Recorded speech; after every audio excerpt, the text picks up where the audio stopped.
Myself, Dr. Vijay. I'm working as a senior psychiatrist at Tulsi Healthcare. Basically, I'll be talking about sign and symptoms of alcohol dependence.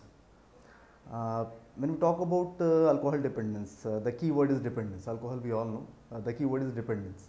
So when we are basically trying to say कि this is dependence, कब कहते हैं कि dependence है? Dependence सबसे पहले यूँ लेके चलें कि 3-4 कंसेप्ट है जिसको मिला के हम डिपेंडेंस कहते हैं। हमारे जो नशा लेने की जो प्रक्रिया है वो इस तरह है कि हम जब नहीं ले रहे हैं तो विड्रॉल परसीव कर रहे हैं, इसे हम विड्रॉल फीचर्स। तो एक विड्रॉल का प्रेजेंस जो अल्कोहल में ज़्यादातर हाथ के कंपन, रेस्टलेसनेस। एक मेजर कंसेप्ट आता है जब हम डिपेंडेंस की बात करते हैं वो inability to control. Inability to control so much so हम नहीं रोक पाने की स्थिति इतनी ज़्यादा है, इतनी ज़्यादा परेशानी की है कि चाहे हमारा घर टूट रहा हो, चाहे हमारा परिवार टूट रहा हो, चाहे हमारा लिवर फेल हो रखा हो, चाहे हमें सिरोसिस डेवलप हो रखा हो, चाहे हमारे जॉन्डिस पीलिया हो रखी हो हमें, लेकिन हमें लेना है। क्यों? क्योंकि ज़रूरत है हमारी और हम कंट्रोल नहीं कर पा रहे हैं। तो इन 4 कंसेप्ट को जब हम मिला के फिर से एक बार दोहराएं, टॉलरेंस की बात हम कर रहे हैं, हम क्रेविंग की बात कर रहे हैं, हम विड्रॉल की बात कर रहे हैं, इनएबिलिटी टू कंट्रोल की बात करें, तो इन्हें हम कहते हैं कि हम अल्कोहल डिपेंडेंस सिंड्रोम की बात कर रहे हैं।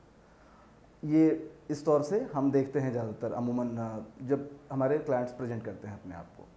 हम ये कहें कि हमें जब उनके सामने आते हैं मेनली हमारे सामने विड्रॉल फीचर्स के तौर पे प्रेजेंट करते हैं। हाथ का कंपन बहुत मार्क्ड है, जिसे अमूमन लोग कमज़ोरी के तौर पे कि भाई हमें कमज़ोरी हो जाती है, सुबह पीते के साथ ही हम ठीक हो जाते हैं। Basically it's not weakness or something, it's a clean physiological withdrawal where the body is asking for alcohol because the body is now use to alcohol. उसको आदत पड़ चुकी है नशे की, शरीर को आपकी आदत पड़ चुकी है और शरीर वापस में वो मांग रहा है। तो हमें रोकने, ये बहुत बड़ा अलार्मिंग साइन है जहाँ हम ट्रेमर देखते हैं और हम कमज़ोरी के तौर पे परिवार वाले भी और मरीज भी हमारे उसे नज़रअंदाज करते हैं। उसके अलावा एक जब हम विड्रॉल की बात करते हैं तब हम मेजर मैनेजमेंट पोर्शन जो हम इस सेंटर पे हम अवेलेबल कराते हैं उसकी बात करते हैं, वो डिटॉक्सिफिकेशन की हम बात करते हैं।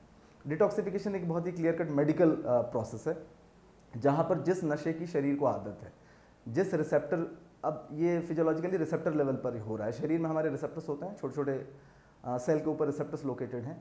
अब न शेविंग के कारण या विड्रॉल्स के कारण आ रहे हैं, उनको हम हैंडल करते हैं। इस प्रोसेस को हम डिटॉक्सिफिकेशन कहते हैं। तो मैं एक बार फिर से दोहराऊं, हमने बात करी अल्कोहल डिपेंडेंस के चंद साइन एंड सिम्टम्स की और डिटॉक्सिफिकेशन के प्रोसेस की। धन्यवाद।